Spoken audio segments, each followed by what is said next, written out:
Alright, so I've got my old school camera and the old school rooster is back. But today we're going to talk about figs again. So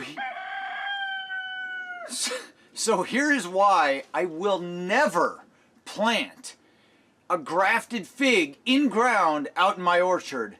And here is why I might just do that. So the other day I saw a video from Harvey on his YouTube channel, Figaholics. Go check it out if you haven't seen it. It's a great channel. It's very inspiring. I love watching that channel because I see what figs can actually become in a climate where they grow very well, Southern California. Now I live in 8B. I'm in Western Washington State, the Puget Sound region, and so it gets colder here. In the wintertime, we've gotten down to 12 degrees, and that's a little cold for figs, but mine have survived so far. Some of them die back to the ground during the winter, but they've all come back up so far except for one, and that's because I planted it way too small as a cutting. That was my Bordissot Negra Rimada. It went kaput. It does not exist anymore on this property. After we talk about my reason for not doing this, we are going to go inside and see a little bit more fig stuff because there's some changes in there and some new things and some developments that I'm really excited about showing you guys. Okay, so why wouldn't I ever plant a grafted fig tree in the ground out in my orchard? Well, because it might die back. So here's the problem. You graft a tree, or you graft a scion onto a good rootstock, and then that rootstock is supposed to help that variety that you really want become more vigorous, to grow faster, to grow healthier, to produce more fruit, and it will do all those things. I'm not against grafting. I think grafting is an absolutely fabulous and fun thing to get into. I've got grafted apples. I've grafted my own apples. I've got grafted pears. Now we've got grafted cherries and peaches and plums. Grafting is a really cool thing. The problem with figs are they can die back to the ground in colder regions like mine. And I'm in 8B. There are many colder regions than that throughout the United States. In fact, probably the only place I would be comfortable planting a grafted fig would be Southern California or Florida. When you plant that grafted fig in the ground in my location, if the top, the material I want, dies back to the ground, you've now lost it. Now here's the problem. You don't know if it's going to come back up or not. I've had figs out here die back to the ground and then they've come back up the following year. What if you have it die back, it doesn't completely die, and now it comes back up from the ground and the rootstock comes back up? How do you tell what's what? It's not very scientific, and I think in colder regions, I think it's the wrong thing to do, except for one reason, and Harvey brought this up, and I thought it was a really cool idea and a cool point. Now they're laying eggs out here. So that's why I would never plant grafted figs out in my orchard. I want to know exactly what I've got in every hole that I plant a tree when it comes to the figs. Apples, the pears, the peaches, all those plants out here, they don't die back to the ground. They are very cold hardy, and I have them on good rootstock, and the rootstock does sucker, and I have to cut those suckers back every year. But the tree that I want, the Honeycrisp or the Gala, they all stay just fine above ground, and so it's not a problem at all. The figs die back. I don't want to ever take the chance of not knowing what I've got coming up from that hole. Like I said, if I lived in Southern California, I would probably take a chance at planting grafted trees because I'd always know what I've got. But as soon as that main tree dies back to the ground, you can't be 100% certain what's coming up from the ground, except for one reason. Now, Harvey did a video recently, which is actually, it's absolutely beautiful because he's videoing it while he's filming a BNR, a Bordissot Negra Rimada, that is grafted onto, I think he said, a brown turkey, and it's full of figs. I think they're just figs that didn't ripen, but beautiful tree coming up from the ground, and I'm going to put a link to that video down below so you can go check it out. But he planted his tree as a grafted tree. Like I said, he lives in Southern California, I think southern or central. Anyway, it's warm enough that it doesn't die back to the ground. He had an idea, and he said he was talking to Bass about this. what if you grafted a fig tree that you want onto a good rootstock, and then you just plant it deep? You plant the rootstock underground and the fig, part of the grafted fig, underground as well.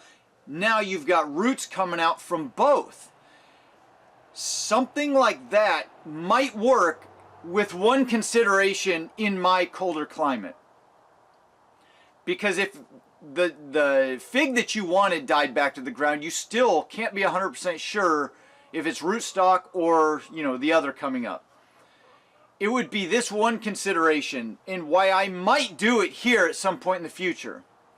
If I grafted two figs that were completely dissimilar from each other, and I'm talking like a striped fig and a non-striped fig, because then no matter what happens, you could tell the difference. You've got two completely different figs. You've got branching coming up that's striped, and you've got branching coming up that's not striped. And the figs are going to be completely different, and you will always know what you've got. So you might say, well, Mike, why would you even do it anyway? Why even bother with it? Well, he brings up a good point. It adds a lot of vigor. So some plants like the Bordissot Negra Rimada are really hard to get rooted. They're not as vigorous, or at least in many people's experience, they're not as vigorous when they're rooted, you know, when they're growing on their own roots, and so you graft them. Well, in a situation like that, the Bordissot Negra Rimada is a striped fig. It's got striping on the branching. It's really easy to tell apart from like a brown turkey. And so if you were to graft something like that in a colder region and then plant that into the ground, you will get a more vigorous BNR in a colder region. If by chance it dies back to the ground and then comes back up from underground because you planted it deep, you will always be able to tell the brown turkey from the BNR, but because they're grafted underground there, you will still have a more vigorous BNR. Anyway, hopefully I got that whole point out to you, and I thought that was really cool when he made that video, and it started getting my brain going 100 miles an hour and thinking, how could this really work? And I think that's how it could really work. Anyway, I think I've exhausted that point 100%. Let's go inside and show you what I am so excited about, and we might take a detour out to the orchard to show you exactly what I'm talking about too. Here we go. All right, so we're back out in the orchard here, and we're gonna head right over to, I think it's over in this area here. So this particular tree is my Calderona, and it's turned out to be more of a, it likes warmer climates. It has died back to the ground every year since I planted it out here. Now this material right here is actually dead. Nothing came from it last year. There was one tiny little branch you can see there that came up last year, and then it died back to the ground. I think I've got good, strong, viable roots underground. The problem is, as the summer comes on, it likes the warmer weather, and just like my Martinique Rimada, it didn't actually start producing that tiny little branch until later on in the summer. I think it was like mid-July. And so it never got a chance to fully grow and really start taking off. And I don't know how this is going to do out here moving forward. I'm hoping it gets strong, healthy roots and eventually is able to just take off and beat the cold. But we'll see what happens over the years. All this is just, you know, experimental anyway, and we're just having fun with it. And like I said, the same is true for my Martinique Rimada. You can see there's actually nothing above ground here. I put some mulch down on both of those this year to see if it would protect the roots a little bit more. Now, if I had grafted that Calderona out there and growth came up like it has the last couple of years, I would not know whether that growth was from the graft or from the Calderona.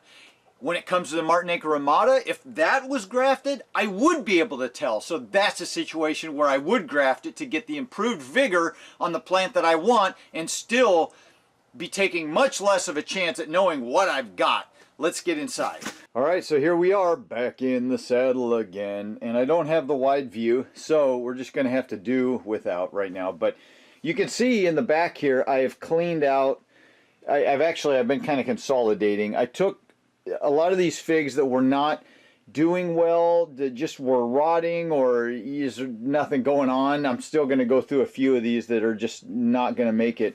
And I'm getting rid of them just to kind of thin things down. So, you know, it's playing out. The 1-year-old cuttings are just obviously not as viable as, you know, if I would have done this with fresh cuttings, but I'm still getting a ton of nice stuff in here. And I wanted to really show you this one. This is what I'm so excited about right here. This just happened. Now, actually, let's head back out to the hoop house real quick. So here's the majority of my potted figs in the hoop house, and this one right here is my Bordissot Negra Rimada. Now, you'll see it's grafted right here. There's a nice graft union. This, I believe this is Strawberry Verte, if I remember right. This, from here up, is all Bordissot Negra Rimada. You can actually see the striping on the branch, and that's what I love about this variety. See if we can get that a little better. It's got striping, and so it's real easy to tell apart. Now, why do I have this grafted fig? Because I bought this online on FigBid from Fruit Nut, and he does a lot of grafted trees, and it was just what was available at the time, and I wanted to make sure I got a BNR because I was really excited about it. This is one of the best tasting figs I've ever had, hands down. I mean that with 100% certainty and sincerity. There's the word I'm looking for. It tasted like eating a spoonful of raspberry jam, and it actually ripened in this hoop house the first year I got it. I couldn't believe it. But this is what I'm talking about when it comes to grafting. If I bury this thing in the ground, like Harvey mentioned, because this is striped and this isn't, if this dies all, say the ground level is right here, and I've got roots coming out here and here, if this dies back to the ground and then new shoots come up from here and here, I will always be able to tell these apart. Now, what I've been working on in the meantime is taking cuttings on this. They're harder to root and they're not as vigorous, but I've been working on trying to get some cuttings from this to root so that I can plant one of these out in my orchard growing on its own roots without being grafted. But like I said, after seeing Harvey's video, once I get some of these growing good on their own roots, I might just plant this out there too and see what happens, because I'll always be able to tell the difference. All right, I got that widened up a little better. So we're back inside, as you can see, and this is what I wanted to show you. I couldn't be happier about this, guys.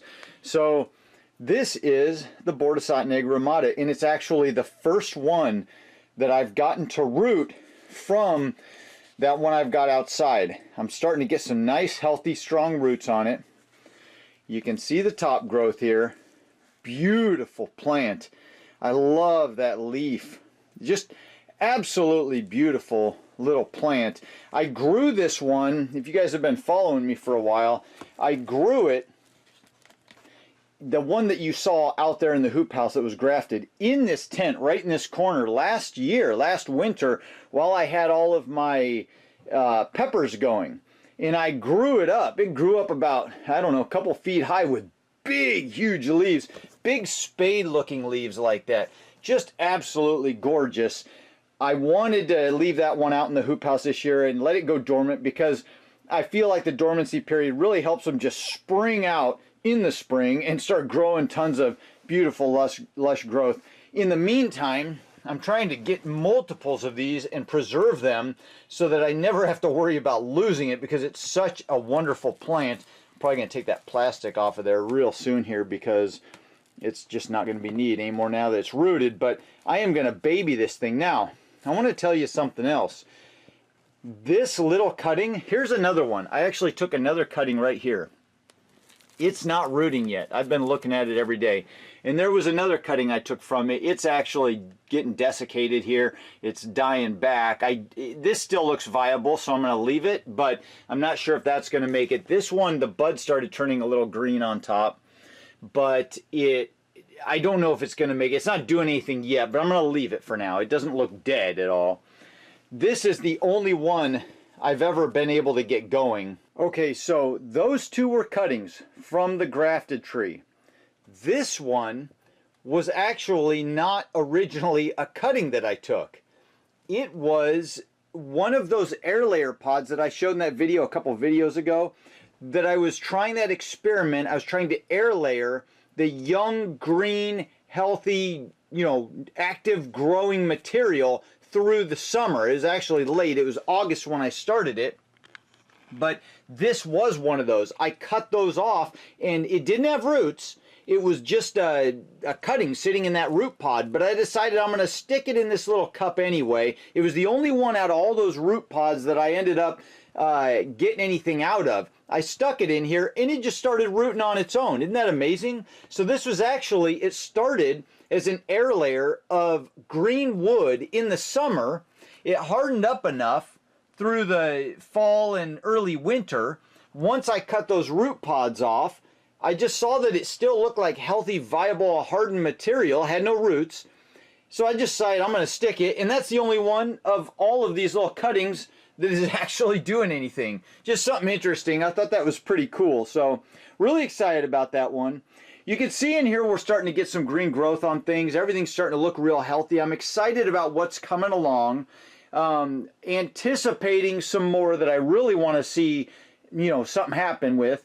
But I'll come back once more has happened here, and we'll actually do a video where I go over everything that did make it and what we're going to be left with, and how we're just going to kind of grow them on in this tent until spring. So I hope you guys enjoyed this one and learned something from it. If you did, please, you know what to do. Hit that like button, subscribe if you want to follow along. Have a fantastic week, and I'll see you in the next video. Adios.